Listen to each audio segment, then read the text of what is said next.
Hi everyone, welcome back to my channel. My name is Ashley, if you didn't know. So on this Sunday, we're going to be going over my Sansevieria and succulent collection because it's Sansevieria Sunday. Woo!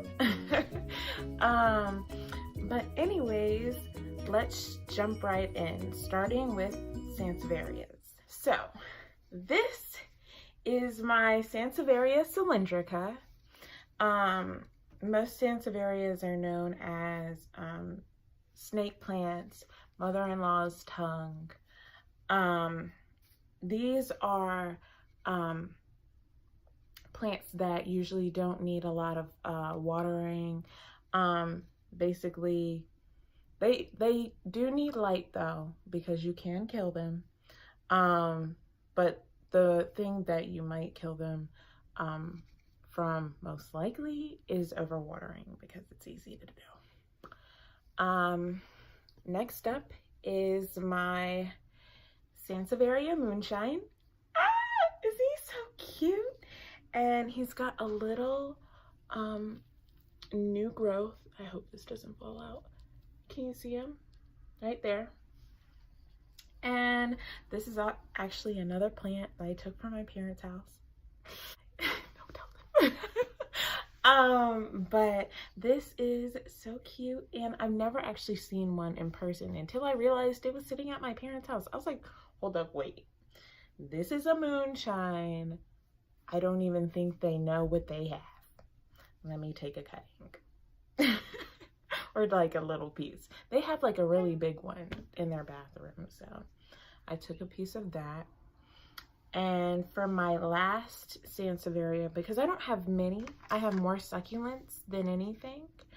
But you guys saw this in my previous video, is where I propagated. This is more of the regular Sansevieria.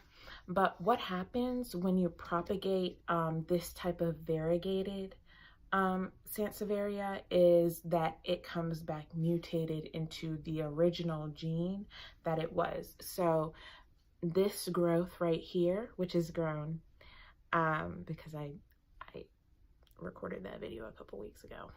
My bad, sorry. But this growth right here is gonna come back like this green color. So it won't have these yellow stripes. Because usually when you mutate a plant, it's usually not gonna come back like the parent.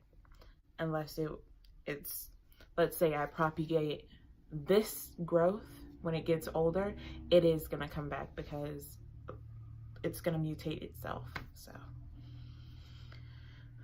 If that made any sense. I feel like that didn't make sense. Did it make sense? Okay. So moving on to succulents. Oh my gosh. So this, I'm going to show you my baby. This is where it all started. Everything. This is where it came from.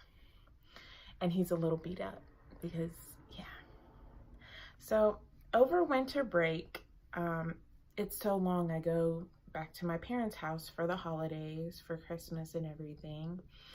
And since it's a month long in college, because I'm in college, I take my plants with me. So I didn't really have a grip on this like I thought. And it broke so many leaves. Like right here, right here, right here. It's just a little sad baby. But there is an upside because it's also starting to get new growth right there. So that's good news. At least it's not dying on me. But I barely water this one. I have it under not under a shelf, but in a shelf in my apartment.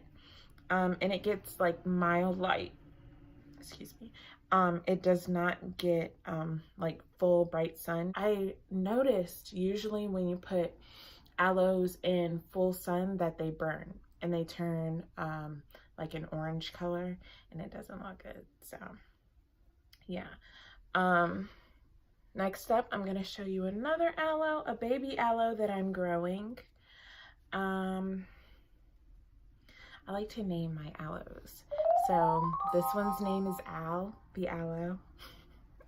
And this one is Frederick. So Frederick, the little aloe. This was also at my parents' house. I actually rescued him because when you don't water aloe, because their leaves are mostly water, they turn really crispy and thin and red and then brown. So I've been watering him consistently, but the one leaf I haven't been able to get back is this one.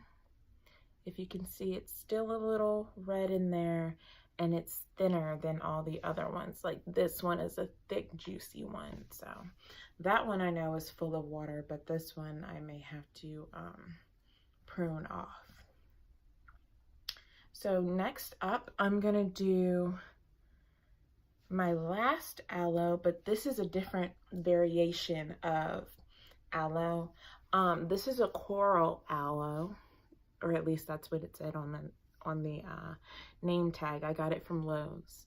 But I had never seen, I didn't even know there was different types of variations of aloes. That's how like new I was.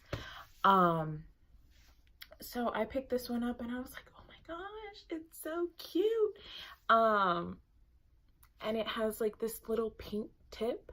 I want it to become all pink, but I'm not sure how to do that. Maybe I have to put it in more light, but I would have to look that up. So next up, I'm going to do my donkey's tail. So I usually get most of my succulents from Lowe's. So everything you're seeing, just assume that it's from Lowe's. Either Lowe's or Home Depot. So this is my donkey's tail succulent. I'm actually propagating pieces of it right now. Oh man, it fell over. Hold on one second. Okay, so these are the little pieces that I'm propagating off of succulents, because usually you can take the leaves, place it on some damp dirt, and it will sprout out roots, because the roots will try and find water to keep itself alive, and then it will start propagating itself into a little small plant. So I'll show you one of the leaves that have started rooting and coming into a new little plant. I don't know if you can see that. So I'm not sure if you saw that, but it's coming and it's propagating itself. Like this is a bigger propagation that you could probably see. This is a moonshine succulent that I will now show you. And some of these succulents are really small, so I like to put them in like combination pots with other succulents. So this right here is the moonshine succulent that I just showed you, and this I think is some type of, I want to say either Echeveria or sedum. I'm not sure. I could be wrong with either one, but it's either a type of Echeveria or some type of sedum. So I think it may be a sedum. I'm not sure. I would have to fact check that. But next up is this other combination that I did in a pot, which has a long flower. Can you see? Oh my gosh, it looks so cute. So what I have in here is a gasteria, which is the one flowering, and it has 3 babies. So if you can see, so this is one, this is the mother right here. This is a baby, this right here is a baby, and right behind that one is a baby, if you can see. But it's so cute. What else is in here is an Haworthia. I think this is a Haworthia pearls. Correct me if I'm wrong. And this is another, I want to say Haworthia. Please correct me if I'm wrong again on that. I'm not good with succulent names. All of my other houseplants, I know all of the names, but when it comes to succulents, there's so many. It's like, and they all look so different, but could be from the same family. So that's where it gets confusing for me. But this one has two in here. So this is the mother, and then this is the baby. So, yep. And I, with all of these, I just check them if they're dry, and you can know whether to check them if, like, they're very telling. So don't water them when their leaves look very full. So I'll show you an example. So all of these leaves look really full. See, they have no wrinkles. And this one, which is one of the leaves that I'm propagating, is wrinkled. So if this was like attached to one of these plants, I would say water it, because it's now we're running out of water source, because most succulents keep their water in their leaves, and that's why they can afford to not have water for some time. Next up is my string of buttons.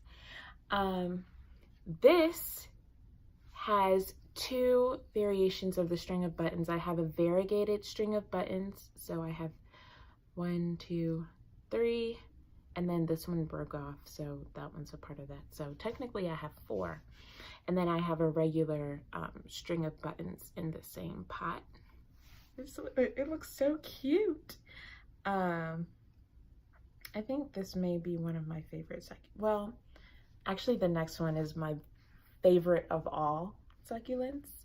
And this is my senecio string of pearls. It looks so good. It's growing every day. I think I have a picture of it on my Instagram from where it first started. I got it from Hertz Garden, so that should tell you a lot. But it came back, and it's putting off new growth every day. I just spritz the top because the string of pearls roots are very shallow, so it's able to get to the roots very quick. So the next one I will do is this one. So this is my Cressula or jade plant. So this jade plant, I found one mealybug one time, and then I just wiped it off with a cotton swab of alcohol. I found a second mealybug like a couple weeks later, wiped it off with a cotton swab.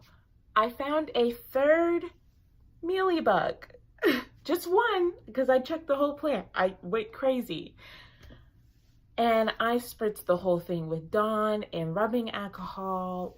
But I don't think I did it at the right time of day, so it burned. So a lot of the leaves got burned, because I know mealybugs get attracted to succulent leaves, and these are very succulent-ish. So I'm guessing that's why I was just seeing like one mealybug at a time, and I was like catching it in the early stages. So I was really proud of that. So thankfully it did not get worse, because I want my little Jade to stay cute. but we're wrapping it up here. This is the last succulent I'm going to show you guys for today. So this is a variegated bear paw, which I still have in the original nursery because I'm trying to find a small little teeny pot to go in it, because usually I can just find these pots that's, I think it looks too big. So I'm just waiting on that one perfect pot for this one, because I want to put it by itself, because it doesn't need to be spritzed like I like to do my other succulents because of the fur. This kind of acts like an African violet, so if you spritz the leaves with water and put it in the sun, it burns. So usually when plants have these furry leaves, they don't like to be spritzed. That is the rest of my succulent and Sansevieria collection. I hope you guys liked it. If you liked the video, give it a thumbs up. If you want to follow me on Instagram, you can follow me at Planting the World Red. I would love to see your plant photos or your succulent Sunday or Sansevieria Sunday photos. That would be really cool. So yeah, I hope you guys have a great day. Get some rest. Bye. Before you click off this video, can we talk about how many times I said I'm so sorry, guys. Bye.